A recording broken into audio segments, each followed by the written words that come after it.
Alright, I'm here with an updated look at my Xbox collection, the original Xbox for 2021. I noticed this one hadn't been updated in a little while, and I periodically add stuff to the Xbox collection. It's not a library that I'm looking to update all the time. I don't really actively look for Xbox stuff, but I always seem to find it. It's a fun system to collect for. It's reasonably inexpensive at the moment, and it has some cool games. There's some really interesting and cool exclusives that you can get for cheap. So I figured I'd just update my Xbox collection. Always looking for suggestions. So if anyone has any suggestions as to any games that I should pick up for the system I already have, please leave them in the comments below. But I'm going to just go through my collection now and give a little bit of thoughts on each one if I have anything to say. So, Advent Rising. This game was like meant to be like a trilogy, kind of this like sci-fi epic trilogy. Obviously, the only game that came out was the original game, and it did so bad that this game and Psychonauts, which is a lot better received, probably, and a lot better remembered than this one, ended up kind of killing Majesco in a way. So, unfortunate. Definitely not good for them. Alias, a game based off of the TV show from the early 2000s. Apex, this is a racing game published by Atari, which is weird. It's always weird, this stuff that Atari publishes, but I like to pick up games that are like exclusive to the Xbox, so if I ever find a game like this that's a buck or two, I always grab it. Batman Begins, tie-in game to the 2005 movie. Not great, as you could probably expect from a tie-in game. Take a little bit of time before something like Arkham Asylum would come out and kind of reinvent what a licensed game should be. Batman Rise of Sin Tzu. This one's also not great either. Arkham Asylum couldn't come soon enough in the Xbox era. Bloodwake. I picked this up for really cheap at like a Goodwill. Once again, it's another exclusive. Never played this one. It looks like kind of like a Twisted Metal type game, it seems. This is if it is like a Twisted Metal like vehicle combat game, it says it's gunboat warfare, which should be the next Call of Duty game. But this is kind of like a genre that just died. Like, there's nothing coming out like this besides maybe some indie games, but there's like no of these vehicle combat games anymore. It's kind of weird. Next one up here is Capcom Classics Collection. It's always good to have these classics collections, these old compilation discs. I always like picking them up when I find them for cheap. Some pretty essential games on here. Ghosts and Goblins, Street Fighter 2, 1942, Bionic Commando. Some good ones on here, so definitely a solid little collection. Castlevania Curse of Darkness. Not really too familiar with this one. For my record, Castlevania has never been its best in 3D. I would assume that's no different. Chronicles of Riddick: Escape from Butcher Bay. I know this is a pretty well-liked licensed game, actually. I always find it funny that Vin Diesel just owns the Riddick franchise because Universal gave it to him for showing up at the end of Fast and Furious Tokyo Drift when he wasn't scheduled to be in that movie. So, always a funny thing to me. Conquer Live and Reloaded. I found this one at a garage sale for like a buck or two. It has some value. It used to be a lot more valuable. But this is a remake of Conquer. It has more realistic fur graphics. For my money, this one's a little bit more muted color palette. I like the N64 better. That version, I think, is just more colorful, a little bit more cartoony. They censor less swears in the N64 one, surprisingly. This game's actually more censored. I heard that the multiplayer in this game was pretty good, but obviously by the time I got this game and got an Xbox Live on the original Xbox was killed. Crash Twinsanity. I actually like this game as far as post PS1 Crash games go. It's not bad. I like the weird acapella soundtrack. It's just really bizarre. Crimson Skies, kind of an iconic flight game. original Xbox exclusive. And you can play this on a lot of these games. It's so cool what Microsoft is doing. A lot of these games you can play on the Xbox One, you can play on the Series X and S. Really cool stuff. There's always weird rumors like, oh, they're going to bring back Crimson Skies, and it's going to be called Crimson Stars, and it's going to be in space. I don't really see that happening. They have Flight Simulator. If they're going to do any kind of flight game, they're going to just probably do Flight Simulator at this point. I don't really think Microsoft's current lineup is really hinging on any kind of Crimson Skies revival. Dark Watch is developed by High Moon Studios, who did some well-liked Transformers games for Activision. I believe they're still around. I think they're owned by Activision. But this was published by Capcom back in the day. Dead or Alive 3. Another Dead or Alive. I like that there's songs by Aerosmith on this game. Who knows why? Doom 3. I've never really given Doom 3 a fair chance, honestly. I love that they're trying to act like it's one of the scariest games ever made. Like anyone's playing Doom as like a horror game or whatever. Same thing with Doom 3 Resurrection of Evil. I just really haven't played too much of Doom 3 to really give it a fair shake. Elder Scrolls 3 Morrowind. I had a friend who had an original Xbox when we were kids, and he was just obsessed with Morrowind. I remember watching him play it. I thought it was pretty cool. I'm not huge into high fantasy, but obviously Elder Scrolls really got huge with Skyrim, but this was kind of... It's really interesting. I look at the original Xbox, and I really see a starting point for Western games coming over more and more and becoming huger and huger with the original Xbox. You kind of think of like games like Morrowind coming over, which would usually just, old Elder Scrolls game would usually just be PC only. You kind of got a lot of those games migrating from PC to Xbox, and then they would come to PlayStation 2 as well. I really see the original Xbox as like a starting point for a lot of Western studios and Western games becoming more popular over here. And Morrowind's definitely an example of that. We got here Fatal Frame. I also have Fatal Frame 2. Crimson Butterfly Director's Cut. I've actually been... I'm going to probably play through these soon, or at least the first one. I would like to give these games a fair shake. Everything I've heard about them seems really cool. And I don't know. I have had them both for a while. I got them both at a Goodwill for, I think, $2 each, which was a really good deal. These games have kind of gone up in price on the original Xbox.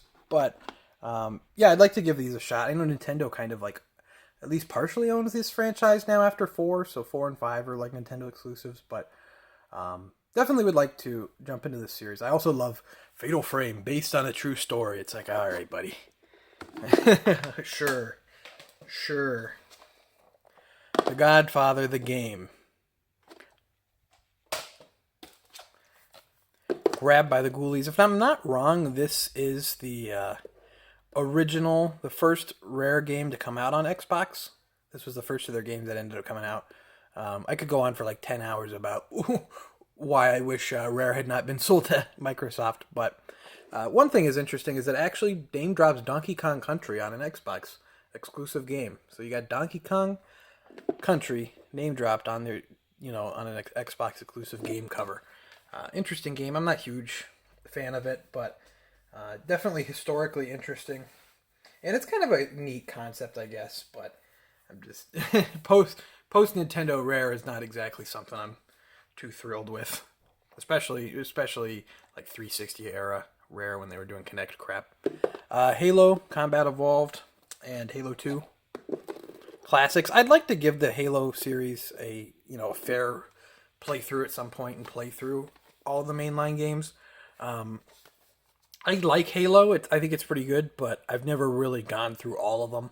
I've just kind of played parts of a lot of them. But I like Halo. I think it's pretty good. I'd like to give it more of a shot, though. It's definitely one of those series, maybe before Infinite, I'd like to try to catch up on. But Half-Life 2, I'm probably committing some kind of gamer sin or something, but I couldn't get into Half-Life 2 when I tried playing it back in the day on it. When I got this on Xbox years ago now. I just couldn't get into it. Not really my thing. Indigo Prophecy. This is from Quantic Dream, who, David Cage, the legendary meme David Cage, Heavy Rain, Beyond Two Souls, Detroit Become Human. This was their game before that. Before they really got in bed with PlayStation, they kind of just did this game on both PS2 and Xbox. It was published by Atari. It's called Fahrenheit in Europe. And what I know of this game is it just goes wild. It goes bizarre. But it's an interesting game. I like to make fun of David Cage a little bit because he's a weird guy, but has definitely had some controversy around him. But it's an interesting game. Jade Empire. This is an old BioWare game. Not really my thing. I'm not huge on Western RPGs. I kind of have to pick which ones I get really into. And this one was not one that I could really get into that much. But Metal Gear Solid 2. Metal Gear Solid 2 is actually my favorite Metal Gear game. I think it's really fascinating. I think the story, if you look back at the story, it's more timely than ever. It's so weird. Kojima was really out there predicting stuff that 100% came true in this modern era, which is bizarre. But Metal Gear Solid 2 is great. And really interesting to have it on Xbox. I don't remember. This didn't come out at the same time. This came out. When did this come out? 2002, so about a year later. I can't believe this game's 20 years old, too. I mean, it looks so good still. It holds up very, very well. But Metal Gear Solid 2 is awesome. Mech Assault, another game that I got because it was Xbox exclusive. I don't know too much about it. It is published by Microsoft, though, but don't know too much about it other than that. I have another copy of Morrowind, apparently. I have some kind of Game of the Year version and just regular version, so I didn't even realize I had two copies of Morrowind, because I had one under Elder Scrolls and one under Morrowind, and I guess I haven't looked too discerningly at my Xbox collection in a while, so there. I have nothing to say to that. Ninja Gaiden and Ninja Gaiden Black. These games are really cool. They're tough as nails, but they are really fun. I believe they're both playable on Xbox One and Xbox Series X and S backwards compatibility. And I think you can get these for pretty cheap. They're pretty fun games, and they are, like I said, brutally hard. Oddworld Munch's Odyssey. And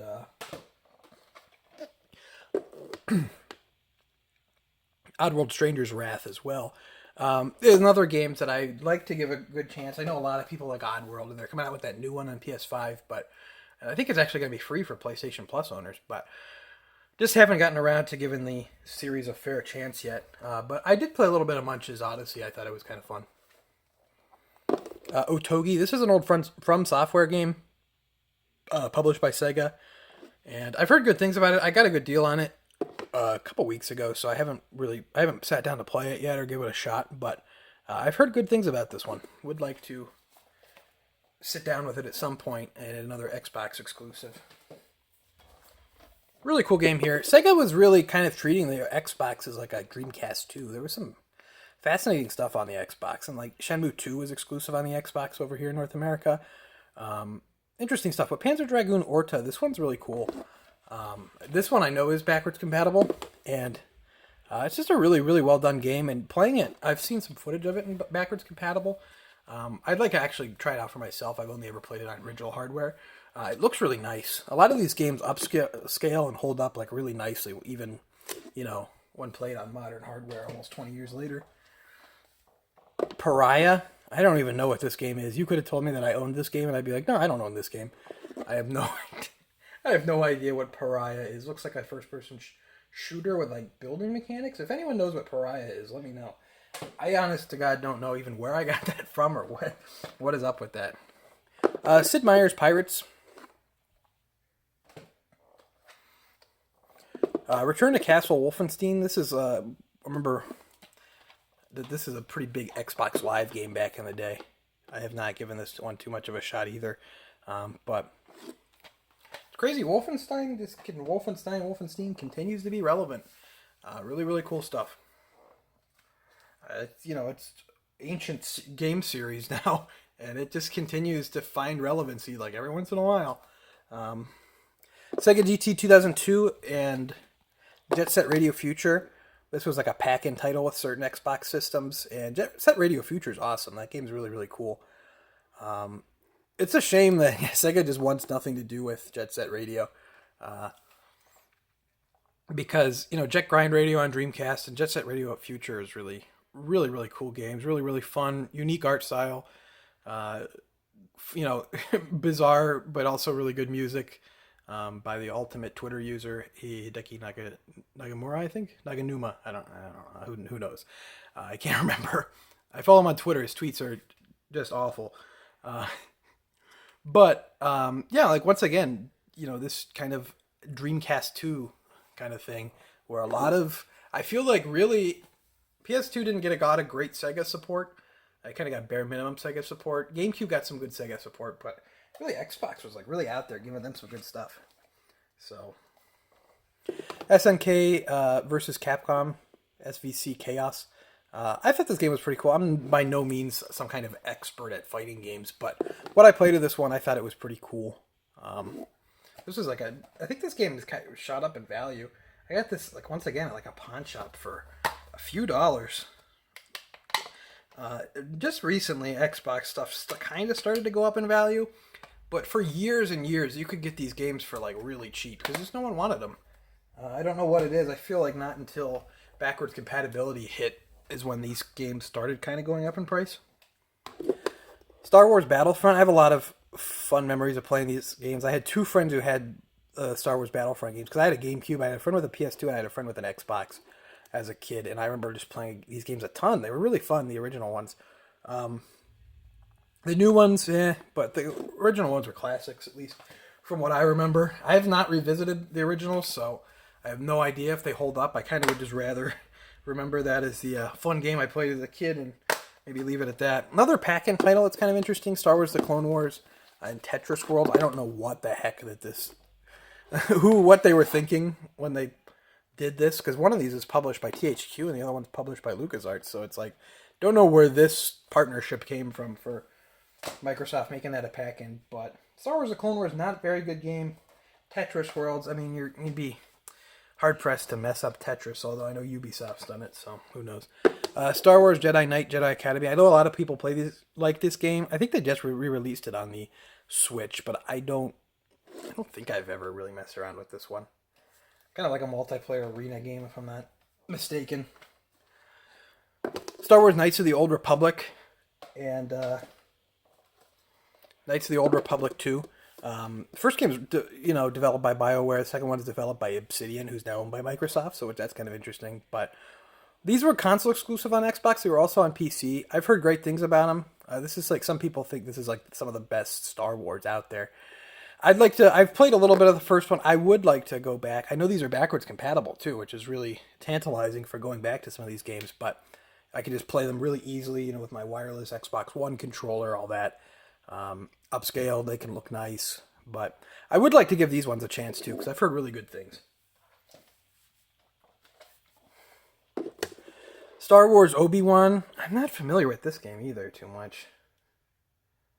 Yeah, that one, I don't recognize that one. Siberia. These are pretty interesting old point-and-click games. Kind of from an era where point-and-click was going away a little bit, but they just recently put out Siberia 3 maybe 4 or 5 years ago. So it's still going, I guess. Taito Legends, once again, I always, if I can get a little arcade compilation game for cheap, I always end up doing it. I have so many of these arcade compilations. Who knows how many times I have, Space Invaders, or especially those Namco ones. I have 10 million Namco. I probably have, Miss Pac-Man or Dig Dug 10 times over somewhere throughout my collection. Tom Clancy's Ghost Recon. I think this game was given to me. I don't remember. I'm not a huge fan of some of these Tom Clancy's. They're really the only ones that ever spoken to me really are Splinter Cell, which those games are pretty cool. Rainbow Six Critical Hour. Rainbow Six is I don't know. I think I'm too stupid to play Rainbow Six. I can't. Splinter Cell Chaos Theory, which I'm surprised. How have they not done anything with Splinter Cell in the last game was 2013 was Splinter Cell. Was that Blacklist or Conviction? I think it was Blacklist. That's the last Splinter Cell game. They like kind of like bring out Sam Fisher every once in a while. Ubisoft does it, like put him in a mobile game or like put him in something else, Assassin's Creed or well, I think it was Watch Dogs. They put him in. I don't remember. But it's like, why are you not making Splinter Cell games? Just bring it back. You know, it's so weird that they've not made a new one in so long.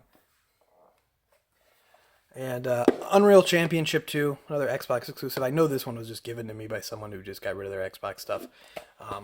Not really my type of game. Of course, though, we all know Unreal Championship 2, Epic Games, who's now absolutely colossal, working on Fortnite. So, it's all somewhere. And that's my original Xbox collection. A little dusty because it made my shelf dusty. I like the original Xbox. I think it's probably of the GameCube, PS2, and Xbox. You can get a lot of good games on Xbox for pretty cheap still. And there's just a ton of weird exclusives on Xbox. Microsoft was really publishing a lot of bizarre stuff that you never would ever hear them claim that they even, ever published nowadays. But it's an interesting system. I feel like there's not a lot of people talking about original Xbox. You get a lot of YouTubers who like to talk about like forgotten platformers on like the PS1 or PS2 or GameCube or whatever Nintendo systems, but you don't get a lot of people talking about forgotten Xbox platformers, which is weird because there are a lot of Xbox platformers. I'm willing to guess that some of them are probably pretty good. So very, very strange, but cool system. If you notice any games that I may not have played or any games that you think I should add to my collection, let me know. Other than that, I'd like to thank you for watching. Subscribe if you're not already subscribed. Leave a like if you enjoyed. Leave a comment down below, once again, with Xbox suggestions, with, I don't know, anything. It helps the algorithm. Who cares? Follow me on Twitter at ObjoGaming, and I will see you next time.